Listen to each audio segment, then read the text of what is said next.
Vamos para o nosso estudo do Evangelho segundo o Espiritismo, capítulo 28, coletânea de preces espíritas.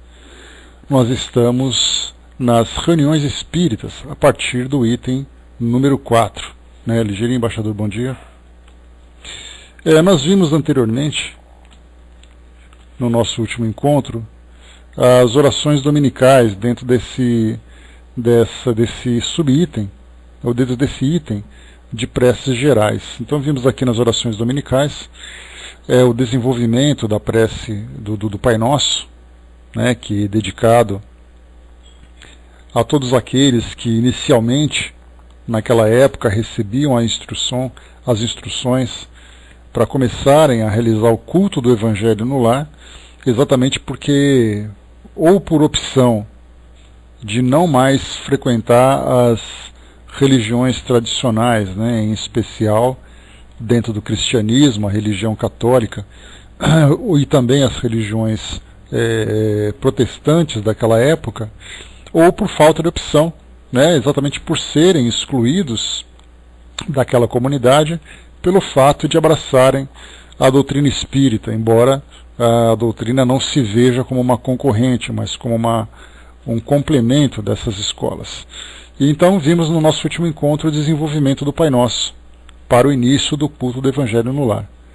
E agora aqui nas reuniões espíritas, também importante, que trata exatamente do preparo do ambiente e também dos próprios participantes das reuniões espíritas, através da prece, já que, como nós lembramos sempre, é muito comum vermos nos filmes da atualidade, aquilo que chamam de reuniões espíritas, e na verdade não tem nada a ver com o espiritismo, mas simplesmente uma reunião em que há a participação dos espíritos através de evocação, seja através de uma brincadeira, seja através de uma prática ritualística, e nesse caso não se aplica a prece, exatamente porque não há um elemento moral sendo considerado nessas reuniões, mas simplesmente interesses, curiosidades, brincadeiras.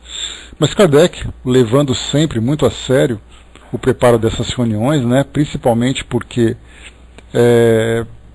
dá para a gente imaginar, voltando um pouquinho assim, na nossa imaginação, não vou dizer na nossa memória, porque não temos nenhuma recordação daquele período, naturalmente, mesmo através das vivências passadas, mas da nossa imaginação, lembrando como eram as primeiras reuniões mediúnicas de que Kardec participava.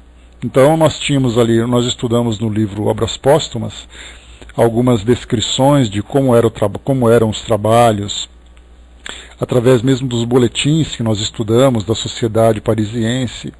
Mas antes da própria formação da sociedade, nós podemos nos perguntar como eram feitas as reuniões. Lembrando que Kardec, quando ele iniciou as suas pesquisas, ali por volta de 1855, portanto 2 anos antes da publicação do Livro dos Espíritos, na sua primeira edição, Kardec, quando ele iniciou as pesquisas, observando o fenômeno das mesas girantes, e ele então se interessou em conhecer o fenômeno, a partir do entendimento, começar aquelas entrevistas com os espíritos, porque a gente vê que o Livro dos Espíritos nada mais é do que uma entrevista. Lança uma pergunta, recebe uma resposta, lança outra pergunta, e assim ele vai desenvolvendo todo aquele conteúdo. Mas quando ele começou essas pesquisas, a gente lembra que dentro da história da doutrina espírita ele recebeu um caderno com várias perguntas e respostas que outros grupos já tinham desenvolvido. Assim como também outras questões que vieram depois, outras psicografias que vieram depois, para complementar o conteúdo que ele estava pesquisando. Então, desse caderno, com essas perguntas que tinham sido feitas em reuniões mediúnicas, como era o preparo dessas reuniões? Será que eles evocavam os espíritos em nome de Jesus, por exemplo, como Kardec sugere, como os espíritos também instruem? Será que eles faziam alguma prece de abertura, uma prece de encerramento? Será que eles faziam a leitura de um texto do Evangelho? Tinha que ser do Evangelho, da Bíblia, porque não havia ainda nenhum conteúdo espírita para que eles pudessem se apoiar. Como eram as reuniões daquela época? podemos imaginar que era tudo feito de uma forma meio que instintiva. Eles silenciavam, chamavam pelos espíritos, os espíritos se manifestavam, mas não havia esse preparo espiritual, vamos dizer assim, né? Bom dia, João, bom dia, Regina. Esse preparo espiritual para iniciar esse trabalho. Isso veio depois, né, conforme os espíritos foram orientando, mostrando a importância desse preparo, a importância da postura mental, né, e da postura moral também dos participantes, dos riscos das reuniões mediúnicas. E aí então começaram, através das instruções, falar para que fizessem evocações, mentalizando Jesus, falando sobre os seus ensinamentos e tudo mais, para que pudesse trazer segurança para aquele trabalho. Então a gente sempre imagina que daquilo que nós temos hoje, por isso que eu sempre comento com vocês, quando nós pegamos os livros que são publicados hoje, dá a impressão de que veio tudo pronto, que não teve trabalho e que não teve nada. Da noite para o dia, era uma coisa que não existia e de repente passou a existir e todo mundo passou a aceitar. E nós sabemos que isso está completamente distante da realidade. Tudo foi iniciado de uma forma primitiva, como tudo que acontece, né, no nosso universo, tudo começa da forma mais simples e depois ela vai se desenvolvendo, se tornando cada vez mais complexa, mais profunda. O próprio cristianismo também era assim. Não havia cultos, Jesus simplesmente caminhava pelas ruas, as pessoas faziam ali as suas reuniões para falar, para conversar sobre aquilo tudo que era tratado, né, naqueles ensinamentos.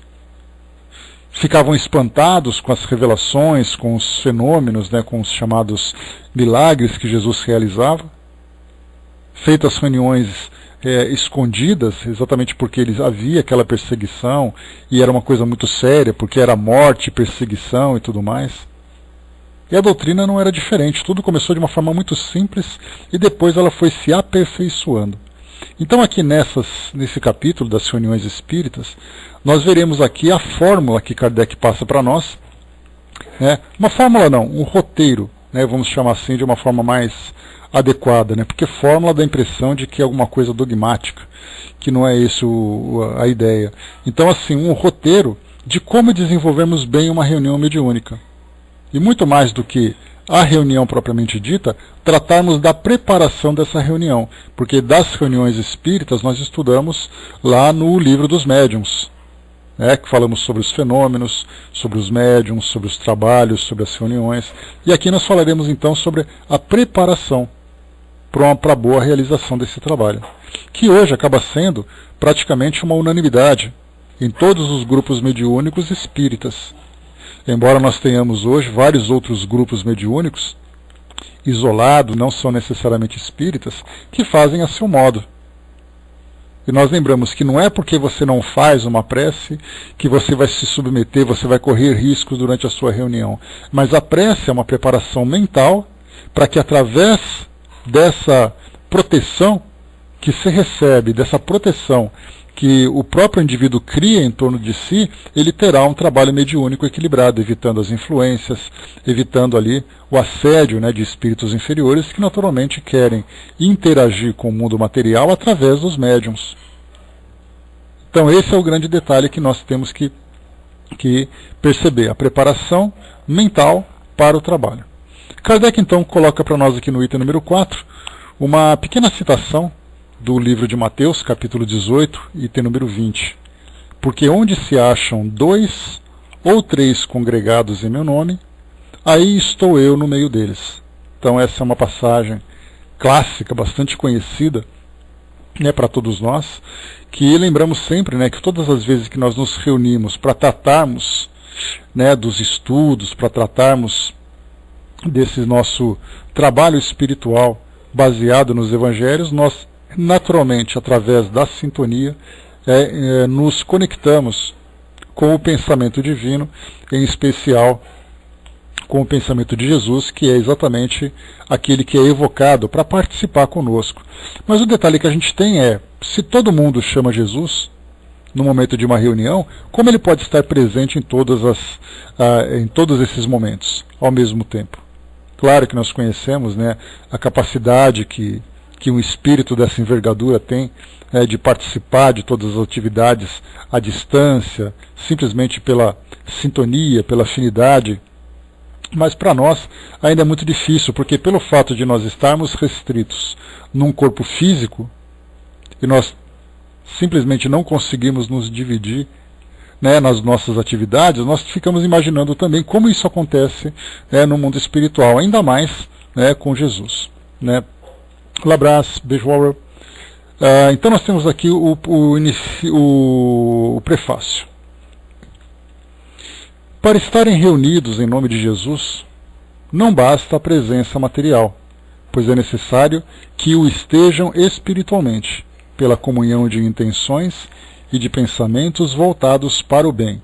Aqui já é fácil, né? A gente já faz essa uma observação, porque não é necessariamente o fato de estarem pessoas reunidas num ambiente chamado de ambiente religioso, que significa que todos estarão com um pensamento elevado para comungarem, na verdade, né, dessa sintonia. Basta a gente lembrar que se você entra num templo religioso, já falamos sobre isso, né, o livro Libertação de André Luiz, Psicografia do Chico, né, Coração, bom dia, né, do Psicografia do Chico. Nós temos ali aquela passagem em que André Luiz acompanha uma jovem até uma igreja e ela quer participar daquela missa. E aí então André Luiz faz um comentário observando exatamente a condição mental das pessoas durante aquele culto. E poucas pessoas estavam de fato conectadas com o pensamento divino, vamos chamar assim, essa energia que nos envolve, e outras pessoas estavam ali de corpo presente, mas simplesmente distraídas, preocupadas. Como acontece, né? Imagina você, que isso é uma realidade que nós temos hoje. Você vai a um casamento, a uma cerimônia religiosa de um casamento. Se nós pudéssemos observar a postura mental das pessoas durante todo o evento, no momento em que há as preces, em que há as bênçãos, no momento em que nós temos ali o sermão, as orientações passadas, né, pelos sacerdotes, né, não falo necessariamente das reuniões católicas, mas de todas as reuniões de um modo geral, a gente fica se imaginando, né, quantas pessoas estão de fato conectadas com aquilo que está sendo passado.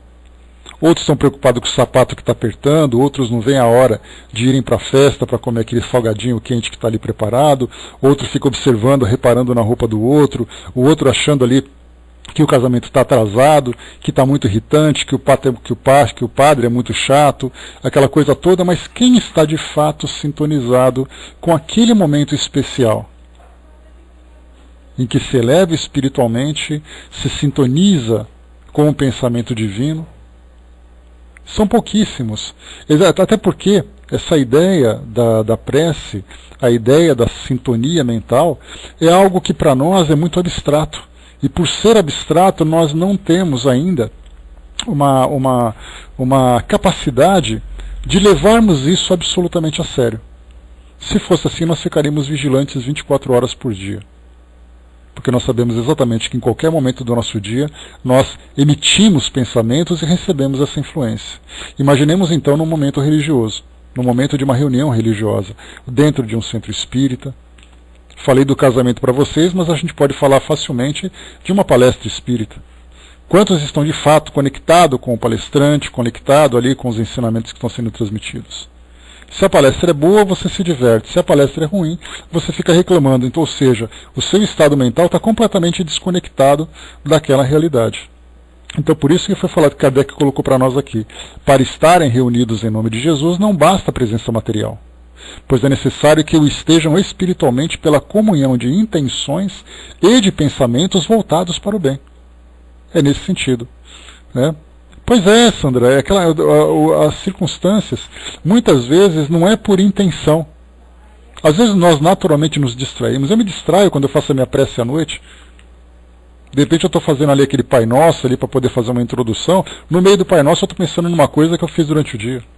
Aí eu tenho que voltar, e às vezes eu fico tão incomodado que eu começo de novo. Eu falo, não, peraí, deixa eu começar direito. Aí eu começo de novo, começo ali a balbuciar, para falar assim bem baixinho, para me manter concentrado.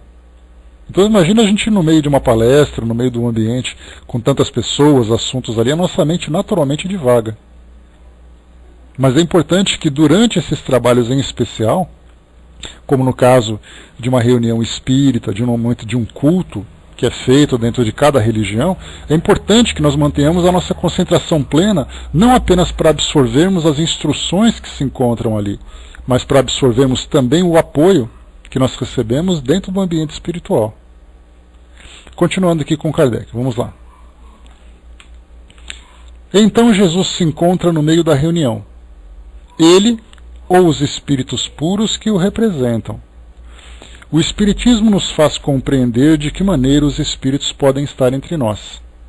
É graças ao seu corpo fluídico ou espiritual e com a aparência que nos permitiria reconhecê-los, caso se tornassem visíveis. Quanto mais elevados na hierarquia, maior é o seu poder de irradiação, de maneira que, possuindo o dom da ubiquidade, podem estar simultaneamente em muitos lugares. Para tanto, basta a emissão de um raio de seu pensamento.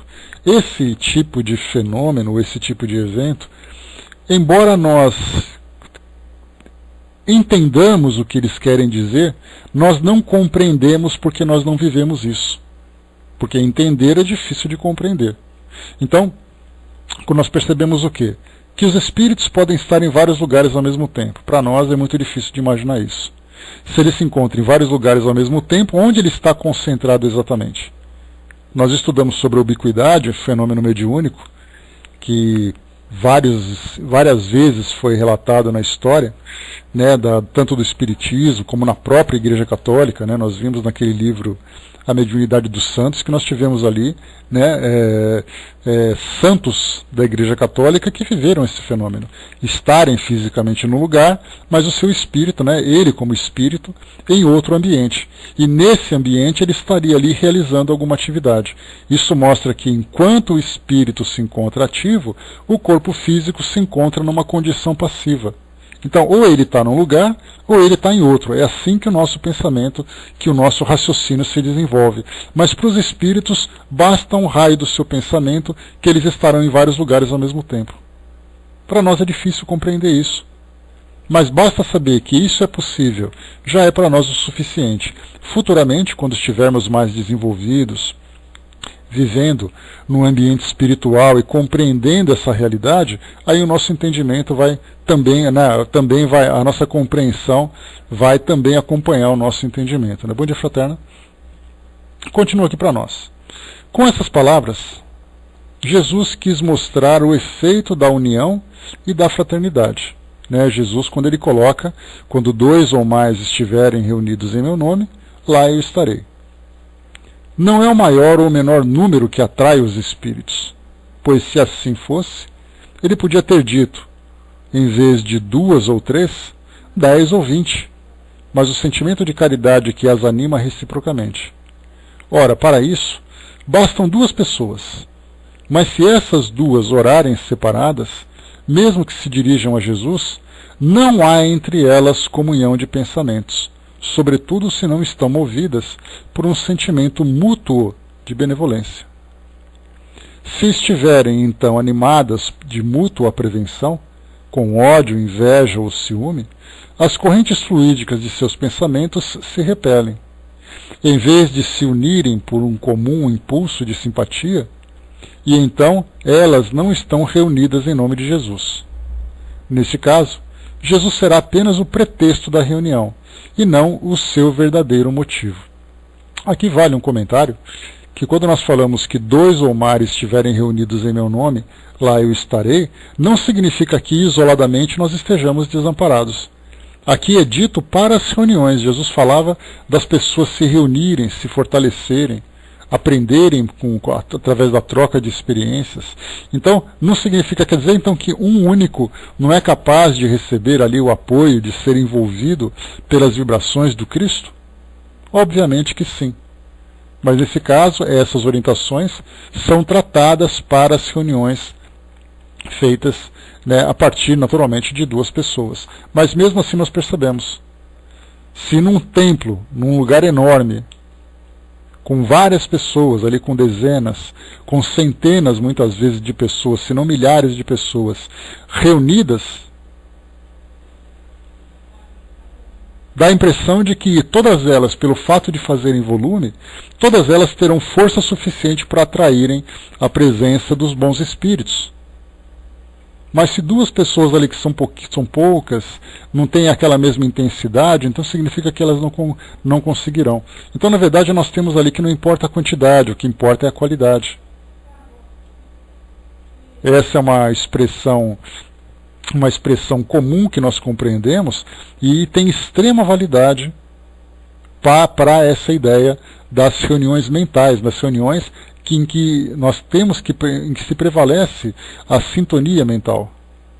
Nós temos, por exemplo, naquelas reuniões religiosas, naqueles eventos religiosos de músicas, em que se encontram ali personalidades. Então dá para a gente imaginar, por exemplo, a visita do Papa numa reunião, num trabalho realizado num centro espírita de grande porte, num festival de músicas religiosas, música evangélica, música católica. Dá a impressão de que, nossa, aquele lugar é abençoado, porque todas as pessoas estão ali. O motivo, como foi colocado por Kardec, olha só de novo aqui. Ele disse para nós. Deixa eu pegar rapidamente aqui.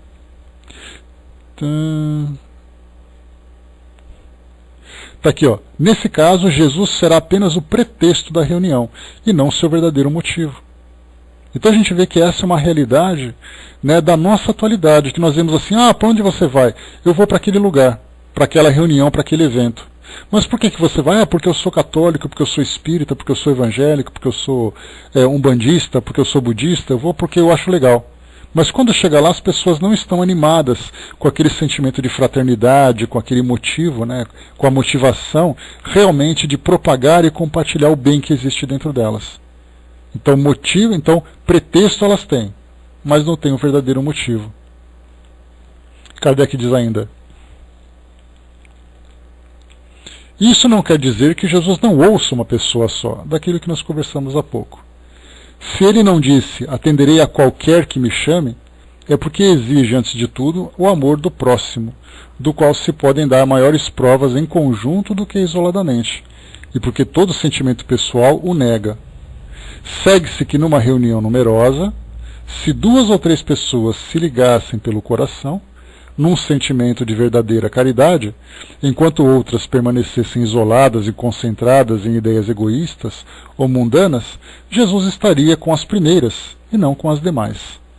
Não é, portanto, a simultaneidade das palavras, dos cânticos ou dos atos exteriores que constitui a reunião em nome de Jesus, mas a comunhão de pensamentos segundo o espírito de caridade por ele personificado. Então aqui vimos de uma forma bem clara, bem simples de entendermos exatamente esse processo da sintonia. Então não é o fato de eu me declarar, é o fato de eu vivenciar. Não é a roupa que eu utilizo, não é o uniforme, não são as palavras que eu estou proferindo, mas realmente as intenções.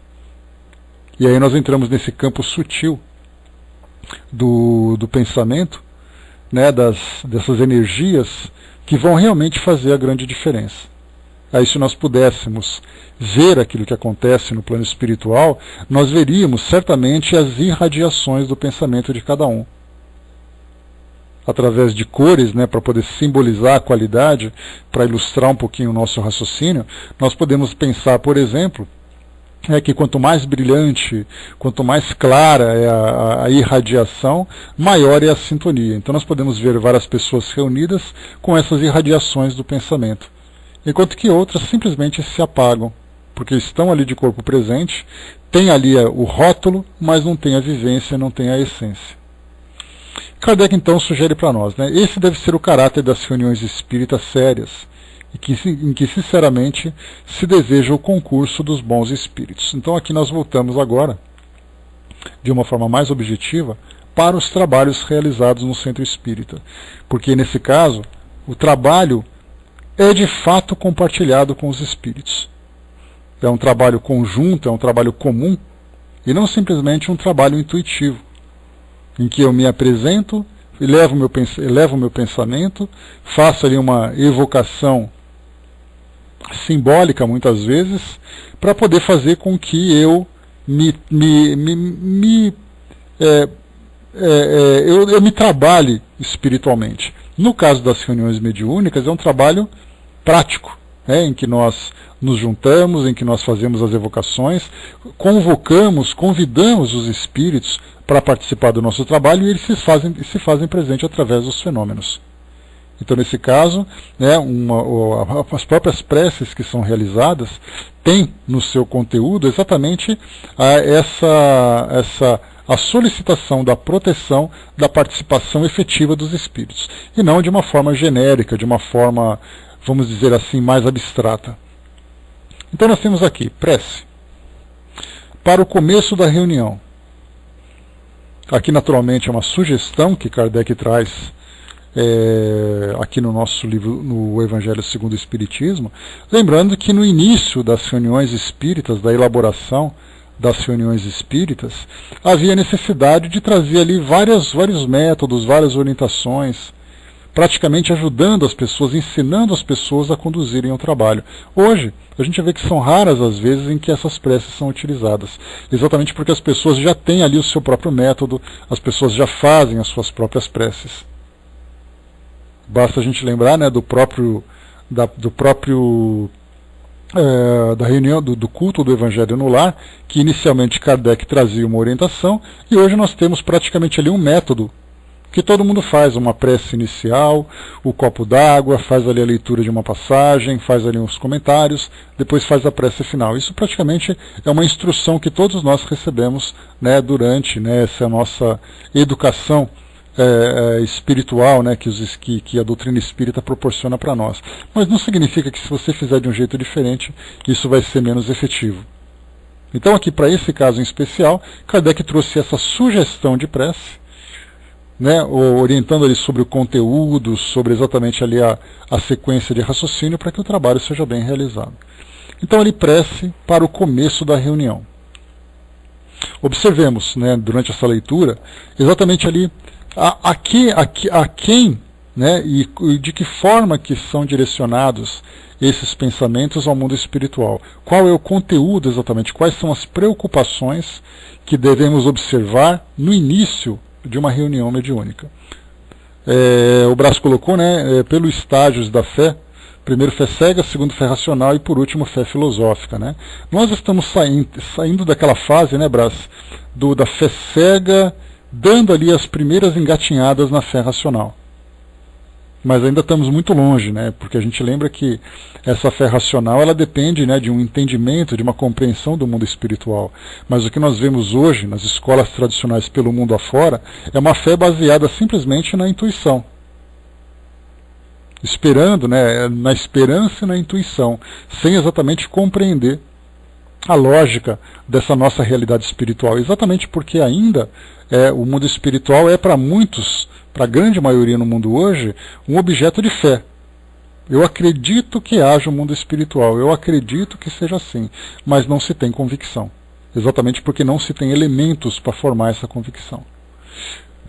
Na fé racional já não se suporta mais as igrejas. Não, mas o detalhe, Brás, é que não é uma questão de existir ou não existir igrejas. Né? A gente lembra que a igreja, no seu sentido mais lógico, né, a gente viu isso estudando as próprias orientações de Paulo de Tarso, as igrejas eram formadas pela reunião de fiéis. Não necessariamente pelos rituais, não necessariamente pelas práticas, mas a igreja é a ideia de reunião de pessoas. Na doutrina espírita, nós falamos centro espírita, exatamente para tirar essa ideia do religiosismo que se desenvolveu durante o tempo todo. Então, a fé racional continuará tendo essas reuniões. Né? Mas assim, a ideia da igreja como sendo um ambiente religioso, austero, dogmático e tudo mais, isso certamente vai desaparecer. Mas a igreja, no seu sentido mais puro, porque é o mesmo debate que a gente tem, a doutrina espírita, o espiritismo é uma religião ou é uma filosofia? Há aqueles que defendem a filosofia, há aqueles que defendem a religião. Mas se nós entendemos a religião como sendo ali uma doutrina, né, um caminho que nos reconecta com Deus, a doutrina espírita faz esse papel. Mas se nós pensarmos na religião dentro dos métodos tradicionais, com hierarquia, com dogmas, com rituais. Isso a doutrina espírita não faz. Então basta simplesmente a gente entender qual é o sentido exatamente que a gente está querendo dizer. Então igreja no sentido tradicional certamente não existirá mais, porque até os próprios rituais perderão o seu sentido. Mas a igreja no sentido de reunir pessoas com o mesmo pensamento, com o mesmo objetivo, isso nunca vai deixar de existir. Até porque nós lembramos que no mundo espiritual, das tantas descrições que chegam para nós, nós temos ali várias e várias citações sobre reuniões que se fazem no plano espiritual também. Né? Então assim, a fé racional vai nos libertando certamente de muitas dessas práticas, muito mais humanas do que espirituais. Porque, como nós sempre lembramos, né, nós temos ainda, nesse nosso estágio evolutivo, a necessidade de nós materializarmos a nossa fé. A materialização da fé significa você mostrar aquilo que você acredita. E esse mostrar aquilo que eu acredito significa eu ficar de joelhos, eu falar, né, num tom mais alto para que todos ouçam, eu me vestir dessa ou daquela forma, eu utilizar as imagens em que eu acredito. Então, na verdade, eu estou tornando material aquilo que eu tenho dentro de mim como elemento espiritual. Quando nós desenvolvermos esse sentido mais filosófico, certamente essa exteriorização não terá mais sentido. Porque nós viveremos em plena conexão com o plano espiritual simplesmente pelo nosso modo de pensar. Né? Sim, vamos continuar tendo também. Não apenas temos igrejas no plano espiritual, no sentido de agregação de pessoas vivendo as mesmas religiões que tinham aqui no plano físico, como continuaremos tendo. Exatamente porque nós temos um apego muito grande ainda às nossas condutas aqui no plano físico. Então vamos lá. Eu li para vocês aqui em cima, só um instantinho. Então vamos lá. Rogamos ao Senhor Deus Todo-Poderoso enviar-nos bons espíritos para nos assistirem, afastar aqueles que possam induzir-nos ao erro e dar-nos a luz necessária para distinguirmos a verdade da impostura. Afastai também os espíritos malfazejos, encarnados ou desencarnados, que poderiam tentar lançar a desunião entre nós e com isso desviar-nos da caridade e do amor ao próximo. Se alguns procurarem penetrar nesse recinto, fazei que não encontrem acesso em nossos corações. Bons espíritos que vos dignai vir instruir-nos, tornai-nos dóceis aos vossos conselhos, afastai-nos de todo pensamento de egoísmo, de orgulho, de inveja e de ciúmes. Inspirai-nos a indulgência e a benevolência para com os nossos semelhantes presentes ou ausentes, amigos ou inimigos. Fazei, enfim, que pelos sentimentos que nos animarem, possamos reconhecer a vossa salutar influência. Dai aos médiuns, que encarregardes de nos transmitir os vossos ensinamentos, a consciência da santidade do mandato que lhes é confiado e da gravidade do ato que vão praticar, a fim de que o façam com o fervor e o recolhimento necessários. Se estiverem entre nós pessoas que foram atraídas por outros sentimentos que não o do bem, abri os seus olhos à luz e perdoai-as, como nós as perdoamos, se vieram com intenções malfazejas. Pedimos especialmente ao espírito de fulano, nosso guia espiritual, para nos assistir e velar por nós. Né? Então, bom dia, Sandra. Então nós vimos aqui a introdução de uma reunião espírita no seu conteúdo, né? A preocupação em solicitar a presença dos bons espíritos que atuarão de uma forma ostensiva, não apenas através de uma influência, de uma intuição, mas se farão presentes através das comunicações, dos espíritos que participarão das reuniões, aqueles espíritos que receberão a assistência, aqueles espíritos que virão trazer as instruções, espíritos familiares que vão se comunicar.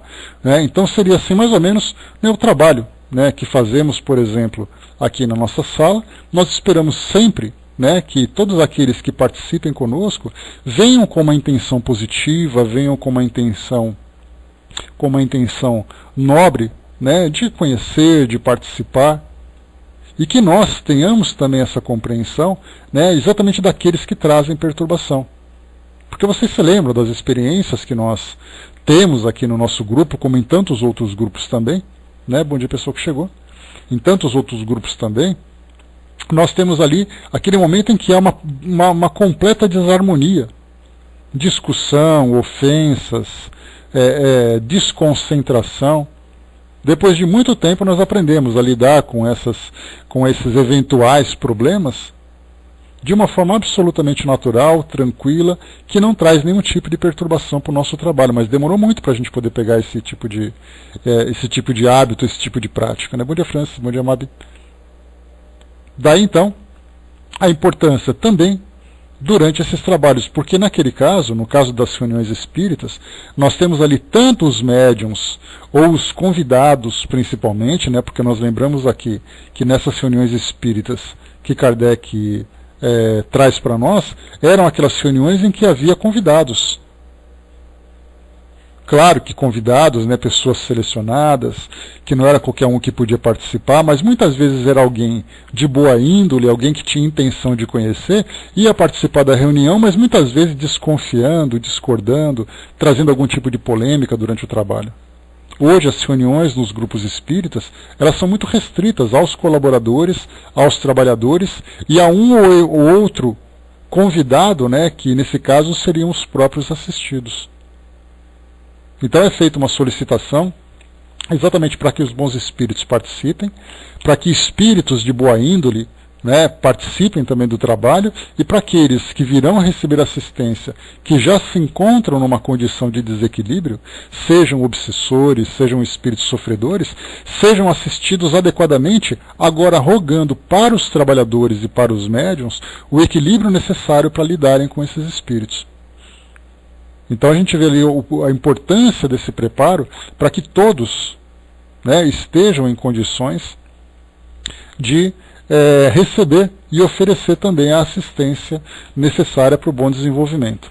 Vimos aqui então, né, solicitando a presença dos bons espíritos para aqueles que vão se manifestar ou para aqueles que vão dar o apoio, né, o amparo para a reunião, e também para que todos, né, estejam ali em afinidade com esses espíritos. E também uma situação bastante difícil de nós compreendermos, né, pelo fato de, mais uma vez, se encontrar num campo imaterial. Então para nós acaba sendo muito mais mistérios, né, do que um entendimento mais claro. Mas nós percebemos, por exemplo, que o nosso pensamento se irradia no ambiente e o nosso pensamento ele acaba sendo lido, ouvido, né, ou percebido pelos espíritos. E é então a necessidade de nós mantermos sempre em sintonia. Quantas vezes durante um trabalho mediúnico, num momento de prece, durante a manifestação de um espírito, né, através de um determinado médium, as pessoas começam a desconfiar, as pessoas começam a reclamar, isso silenciosamente, mentalmente, se esquecendo que tudo isso que vem sendo produzido mentalmente acaba repercutindo no ambiente e sendo percebido pelos espíritos. Então é uma dificuldade muito grande, né? Existe a necessidade de uma educação, de um trabalho de educação para as reuniões mediúnicas, um trabalho muito sério. E um envolvimento também muito direto de todos aqueles que vão colaborar com essas reuniões. Então aqui depois, né, fala sobre o fim das reuniões. Agora uma prece para o término dessas reuniões. Agradecemos aos bons espíritos que vieram comunicar-se conosco. Pedimos que nos ajudem a pôr em prática as instruções que nos deram e façam que cada um de nós, ao sair daqui, esteja fortificado na prática do bem e do amor ao próximo.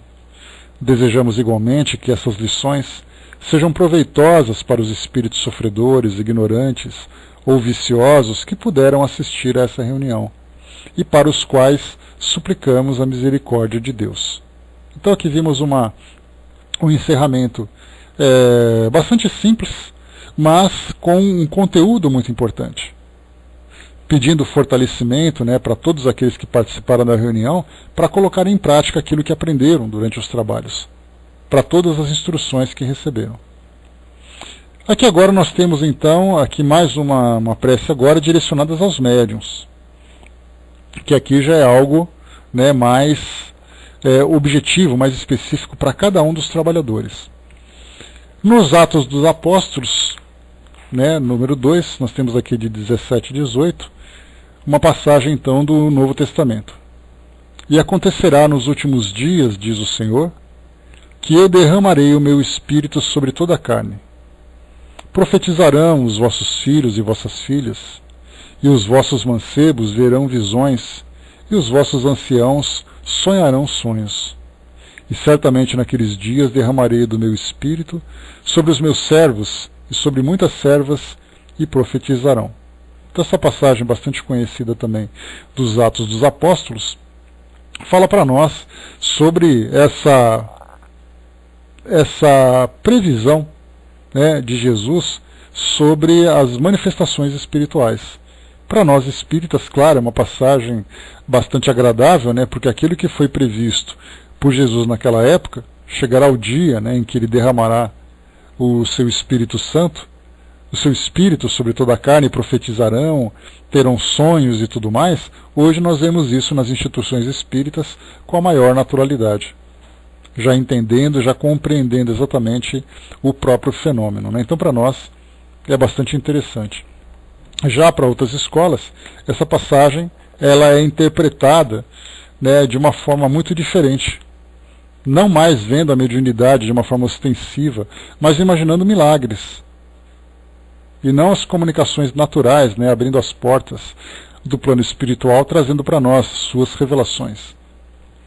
Nesse prefácio, então, Kardec traz como introdução para nós: quis o Senhor que a luz se fizesse para todos os homens, e que a voz dos espíritos penetrasse por toda a parte, a fim de que cada um pudesse obter a prova da imortalidade. Aqui um ponto importantíssimo para nós, que já chegamos a estudar sobre isso, sobre a importância dos fenômenos mediúnicos. Muito mais do que um canal de comunicação, trazendo instruções do mundo espiritual para nos ajudarem aqui na nossa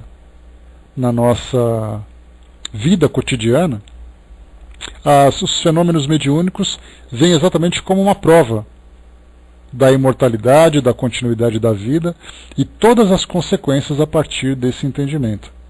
Se eu me vejo como um espírito imortal, se eu sei que eu continuarei existindo no plano espiritual, né, nós vamos estudar um pouquinho sobre isso mais para frente lá no livro Céu e Inferno, quando Kardec, logo no início da segunda parte, ele fala sobre o passamento. E aí então ele vai falar sobre as condições dos espíritos, sobre as consequências daquilo que viveram aqui no mundo físico, sobre a vivência no plano espiritual. Então esse entendimento para nós,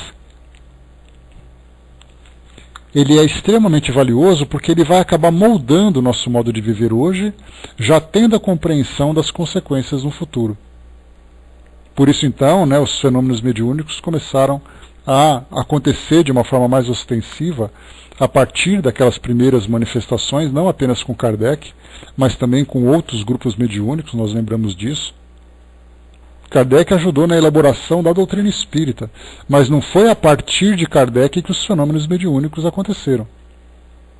Foi a partir de um período. Não teve ali aquela data. A primeira reunião que Kardec participou, observando a movimentação das mesas girantes, não foi o marco. Muito menos lá em Hydesville, quando nós tivemos a história das Irmãs Fox. Então esses dois eventos, eles têm ali, para nós, né, uma importância histórica no desenvolvimento da doutrina espírita. Mas a presença do plano espiritual começou a partir daquele período, de vários eventos acontecendo ao mesmo tempo em lugares diferentes. Então não podemos dizer assim que somente a partir da doutrina espírita os fenômenos mediúnicos começaram a acontecer. Eles aconteciam sempre. Mas a partir da doutrina espírita eles começaram a ser compreendidos. Exatamente porque, através dos estudos, através da observação, nós conseguimos então organizar todos os ensinamentos que chegaram para nós em todos os campos, entendendo de que forma é que acontece esse fenômeno, o processo, quem são as pessoas capacitadas para isso.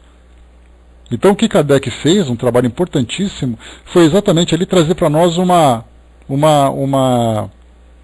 o entendimento mais técnico do fenômeno, saindo do campo da superstição e saindo do campo, né, dos milagres, mas compreendendo as leis da natureza que regem esses fenômenos. Continua aqui para nós. É com esse objetivo que os espíritos se manifestam hoje por toda a Terra, e que a mediunidade, revelando-se entre as pessoas de todas as idades, de todas as condições, entre homens e mulheres, crianças e velhos, constituem um sinal de que os tempos chegaram. Inclusive aqui Kardec não colocou, mas nós podemos acrescentar com facilidade, né, que também de todas as religiões. Então, todas as condições, todas as idades, homens, mulheres, crianças e velhos, todas as religiões, em todas as partes do mundo, os fenômenos começaram a acontecer. Para conhecer as coisas do mundo visível e descobrir os mistérios da natureza material, Deus concedeu aos homens a vista física, os sentidos corporais e os instrumentos especiais. Com o telescópio, ele mergulha o seu olhar nas profundidades do espaço, e com o microscópio descobriu o mundo dos infinitamente pequenos. Aqui a gente pode acrescentar também, né, telescópio e microscópio. São dois instrumentos que nos ajudam a ver a determinadas distâncias em determinados tamanhos. Mas nós, muito mais do que apenas a visão, com a chegada da eletricidade, da eletrônica, nós conseguimos desenvolver também outros equipamentos que nós não precisamos nem ver o objeto propriamente dito. Basta que a gente receba ali os seus sinais, para saber que existe ali aquilo que nós tanto procuramos. Então, telescópio, microscópio e todos os instrumentos que foram criados, né, como ondas de rádio, né, como instrumentos capazes de captar a luz, etc, etc. Então nós estamos nos desenvolvendo para conhecer cada vez mais os elementos que compõem o mundo material. E vamos nos desenvolvendo cada vez mais também, vamos nos aprofundando cada vez mais, como por exemplo, né, penetrando cada vez mais no universo microscópico e avançando cada vez mais no universo macroscópico. Mas também diz aqui Kardec, os médiuns, para penetrar no mundo invisível, deu-lhe a mediunidade. Então, ou seja, para ver o mundo espiritual. Agora, claro, né, nós sempre temos aquela expectativa de que os nossos instrumentos materiais comecem também a penetrar no universo invisível. Criarmos, por exemplo, né, equipamentos capazes de observar o plano espiritual, ver ali a presença dos espíritos. Claro que nós temos hoje algumas ocorrências que nós chamamos de acidentais, como por exemplo da própria transcomunicação instrumental. Nossos instrumentos eletrônicos, né, capazes, né, eletrônicos, né, ou mesmo através de processos químicos, como é o caso da fotografia, capazes de, por exemplo, de captar um espírito. Que todo mundo fala assim, nossa, estamos vendo uma assombração. Aliás, eu já comentei com vocês numa das tarefas que nós realizamos no Espiritismo.net, pessoas que nos escrevem, né, pedindo para que a gente faça uma avaliação de fotografias que trazem para nós ali algumas aparições que são suspeitas. Então as pessoas, olha, essa foto aqui foi tirada em tal evento, eu queria que vocês me dissessem se aquela mancha que aparece ali atrás é um espírito. Algumas vezes aparece alguma coisa um pouco mais clara, né, uma coisa mais assim, mais visível, outras vezes é só uma mera suspeita, um vulto, uma luz, um globo, qualquer coisa do gênero, e as pessoas querem que nós façamos uma análise. E na resposta que a gente dá, naturalmente, é trazendo todas as possibilidades que envolvem, né, aquele evento, analisando, por exemplo, o equipamento, analisando o local onde se encontrava, os efeitos da luz, os efeitos físicos do ambiente, mas descartando tudo isso e considerando que o evento é legítimo, a nossa resposta acaba sendo bastante frustrante para muitas pessoas, porque nós dizemos assim que independente da revelação que aconteceu, né, que foi percebida através desses equipamentos, os espíritos continuam presentes. Então, se você tirar uma foto e não aparecer nenhum espírito, não significa que não tenha um espírito ali. Mas se você tirou uma foto e o espírito aparece na foto, por acaso você pegou ele ali. Você conseguiu registrar a sua presença. Mas quantas vezes as presenças não são registradas? Então hoje nós temos ali filmadoras, nós temos máquina fotográfica, nós temos hoje aparelhos celulares, nós temos hoje rádios, que são capazes de perceber a presença dos espíritos, ou seja, os nossos equipamentos, que têm o objetivo de interagir com o mundo material, começa a raspar no mundo espiritual e trazendo para nós algumas ideias. Bom dia, Luiz, bom dia, Manso. O Braço colocou, tinha uma moça que ia em shows e ao fotografar os artistas, aparecia espírito de artistas mortos, né? Foi o caso do Leandro e João Paulo. Sim, isso repercutiu bastante, né, Braço? E nós lembramos que esses programas de televisão, que são um pouco mais sensacionalistas, agora adoram explorar essas fotos, esses registros, né? Mas para nós espíritas, nós não temos ali motivo nenhum para qualquer tipo de espanto. É claro que o fenômeno não deixa de ser curioso. Mas para nós espíritas que temos a compreensão, não é mais do que natural que um espírito que tem afinidade com o encarnado se faça presente num momento especial para ele?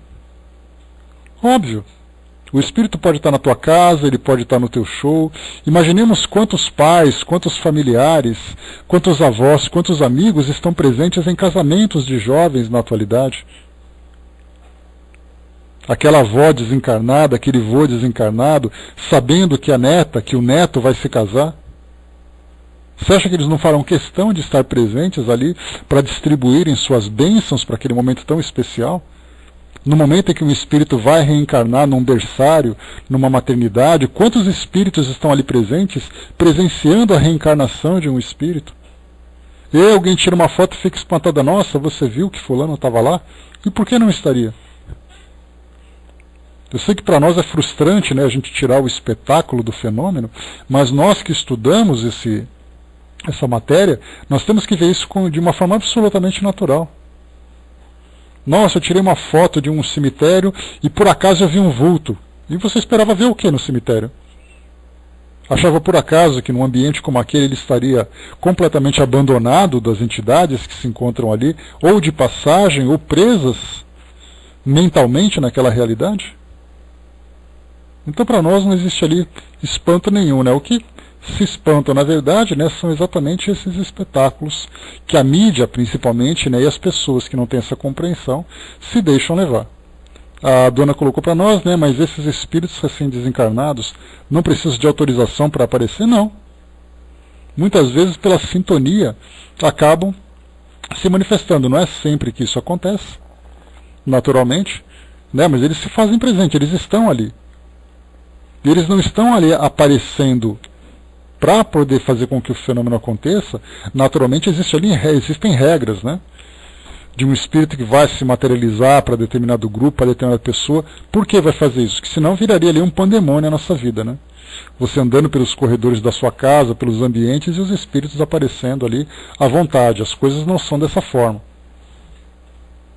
Mas aparecer naquele momento ali sendo captado por esses instrumentos é uma questão de sintonia. A gente não sabe como isso acontece. Não adianta a gente dizer assim, não, ele apareceu porque deixaram ou não apareceu porque não deixaram.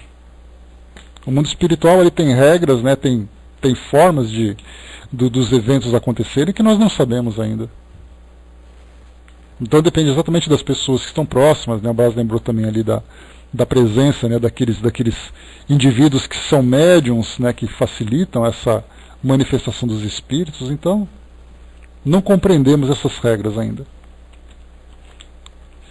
Continuando aqui para nós, vamos lá. Falamos então aqui dos equipamentos que nós utilizamos e falamos também ali daquele outro equipamento para penetrar no mundo invisível, que nesse caso a mediunidade. Os médiums são os intérpretes dos ensinos dos espíritos, ou melhor, são os instrumentos materiais pelos quais os espíritos se exprimem nas suas comunicações com os homens.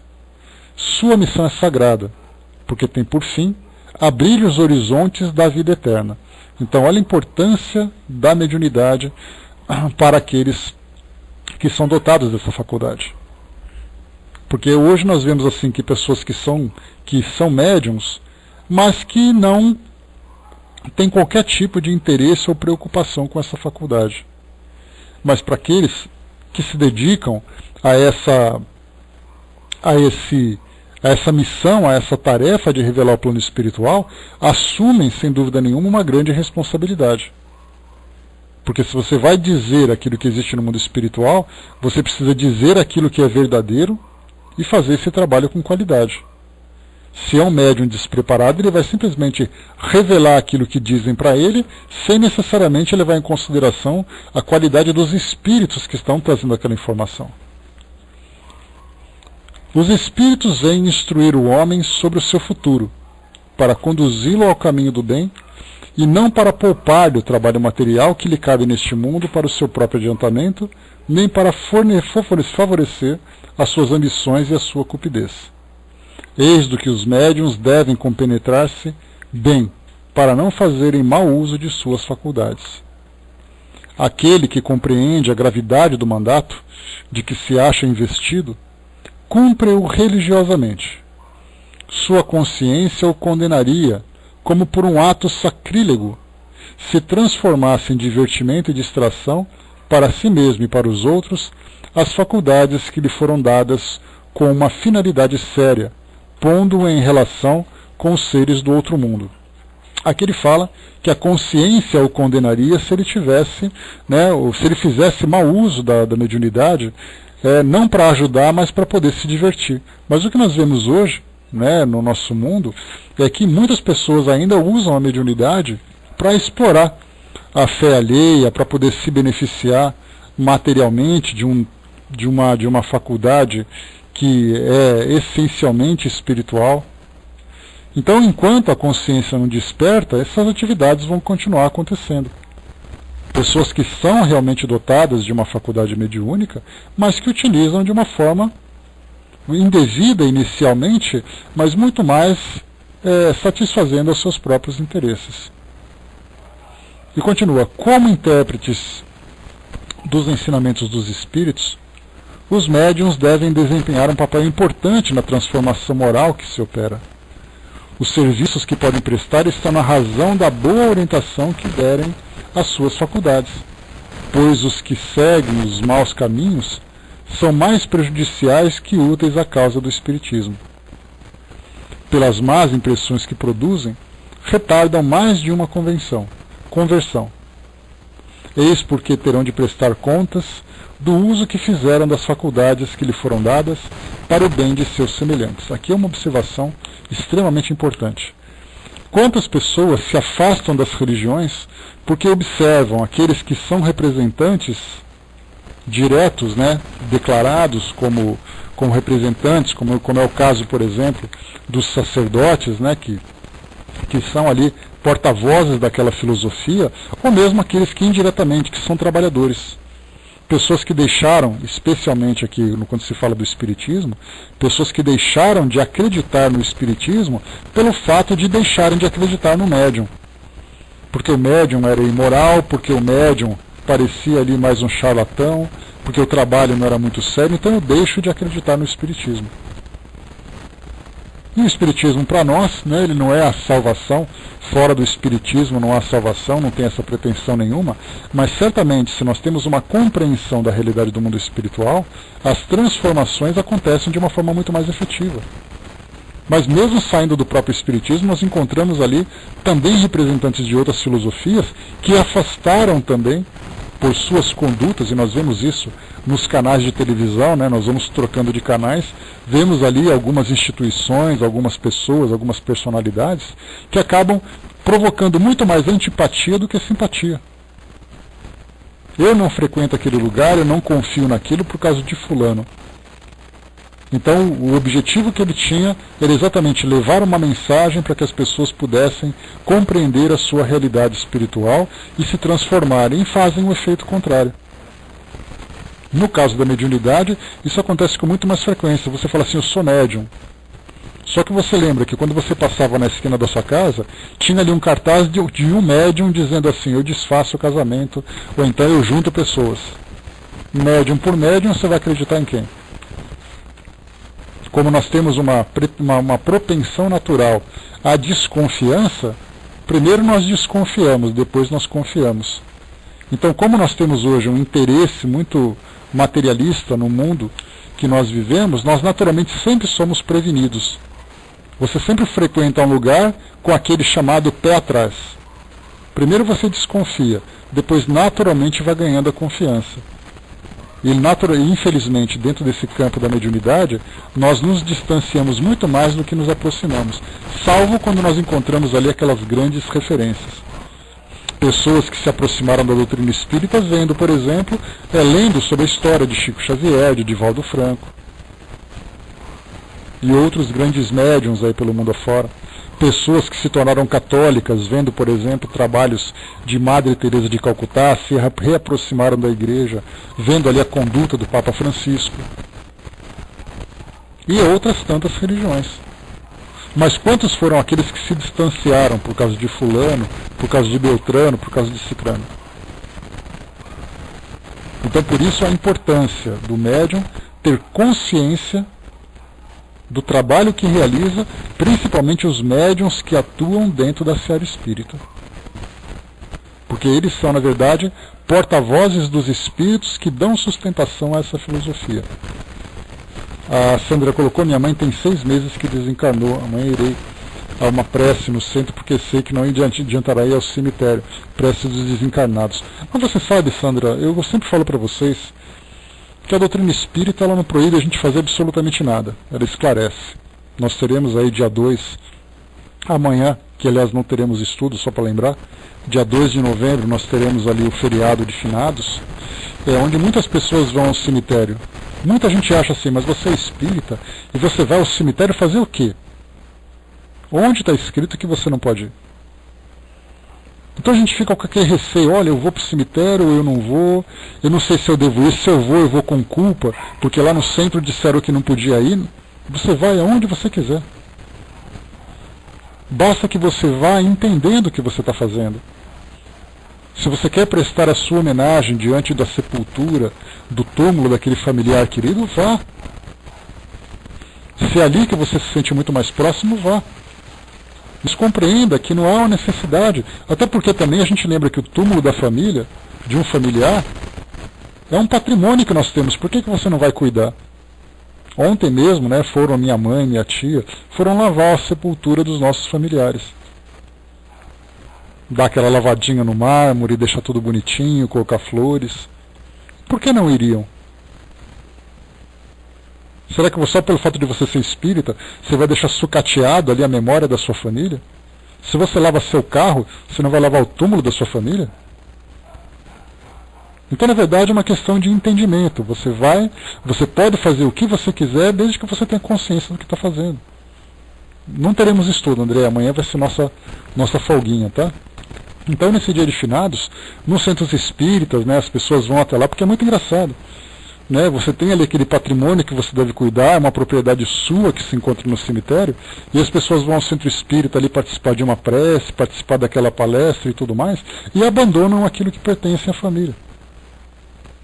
Ou seja, são devotados de um lado e relaxados do outro. Então a gente vê ali incoerências por essa radicalização desse modo de pensar. Então, na verdade, basta que a gente faça aquilo que a gente tem a vontade de fazer, que a gente entenda tudo aquilo que está acontecendo, que certamente é muito mais valioso nós entrarmos em sintonia com os nossos entes queridos num ambiente saudável, num ambiente feliz, do que num ambiente que traga tanta dor. Mas muitas vezes nós temos necessidade de ir lá. Eu já vi comentários, por exemplo, de pessoas que assistem a reportagens na televisão, no dia de finados, e mostram aquele monte de gente indo para o cemitério, e a pessoa balança a cabeça e fala assim, nossa, quanta gente ignorante. Aí eu olho para essa pessoa e falo, mas como você é ignorante? Ou seja, quem é você para dizer o que as pessoas sentem ou deixam de sentir, o que as pessoas devem ou deixam de fazer? Todo mundo faz aquilo que o coração pede. Quanto mais esclarecidos nós somos, nós podemos continuar fazendo a mesma coisa, mas o sentido muda para nós. Então, sigamos o nosso coração. E quanto mais esclarecidos nós somos, maiores são as transformações que nós vamos sofrendo. O Francis colocou, né, perto de onde eu morava, há uma casa, na avenida principal, que tem uma placa há muitos anos de uma senhora que faz qualquer tipo de trabalho. Detalhe, apesar da placa estar ali há muitos anos, diz que a referida senhora é recém-chegada do Maranhão. Pois é, interessante, né? Então, a gente vê por situações como essas, né, Francis, que a gente sempre levanta aquela nossa desconfiança. E essa questão que eu coloquei, Sandra, não é apenas com relação a cemitérios. Nós temos espíritas que condenam outros espíritas porque se casam em igrejas, porque batizam seus filhos. Não é papel da doutrina espírita condenar ninguém. Não é papel da doutrina espírita proibir ninguém de fazer nada.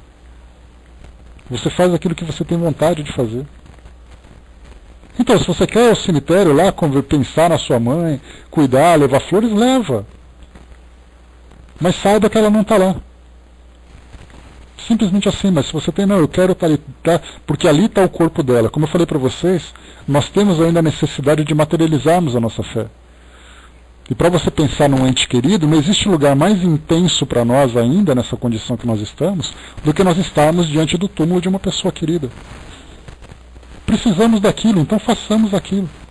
Com o passar do tempo, nós vamos mudando tudo isso. Não tenhamos receio dessas coisas, esses preconceitos, essas dúvidas que lançam dentro do nosso próprio meio, é muito mais uma complicação do que um auxílio que nós recebemos. Traz muito mais perturbação. Ah, eu queria, mas eu não sei se eu não posso, porque disseram lá no centro. Olha só a angústia que foi criada porque alguém trouxe um tipo de mensagem que a doutrina espírita por si só não prega. Não existe para nós, olha, espírita não vai mais em igreja, espírita não vai mais em casamento, espírita não vai mais em cemitério. Onde está escrito isso? Espírita vai onde quer. A liberdade de consciência que ele tem permite que ele faça o que ele bem entender, porque ele sabe das consequências e compreende aquilo que está fazendo. A Angelina colocou, né, respeito quem vai, mas eu não vou, porque a minha concepção permite assim entender, né, eu oro na nossa casa para meus pais, parentes e amigos, pronto, simplesmente cada um faz o que tem vontade de fazer. No futuro ainda irão aos cemitérios orarem pelas cinzas, né, porque exatamente essa essas cinzas são símbolos religiosos que as pessoas têm, são símbolos importantes que elas têm. Continuando aqui para a gente acelerar um pouquinho mais. Deixa eu correr aqui, senão a gente vai acabar não terminando.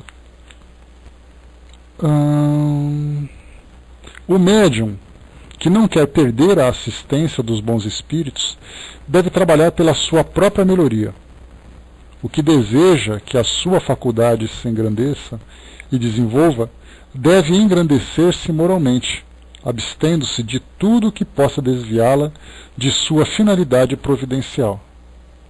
Se os bons espíritos às vezes se servem de instrumentos imperfeitos, é para bem acolhê-los e procurar levá-los ao bem.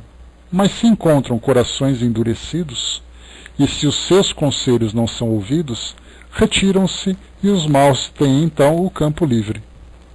A experiência demonstra que entre os que não aproveitam os conselhos dos bons espíritos, as comunicações, após haverem alguns clarões, durante certo tempo, acabam por cair no erro, na verbosidade vazia e no ridículo, sinal incontestável do afastamento dos bons espíritos. Obter a assistência dos bons espíritos e livrar-se dos espíritos levianos e mentirosos deve ser o objetivo dos esforços constantes de todos os médiuns sérios. Sem isso, a mediunidade é uma faculdade estéril que pode mesmo reverter em prejuízo daquele que a possui, degenerando em obsessão perigosa.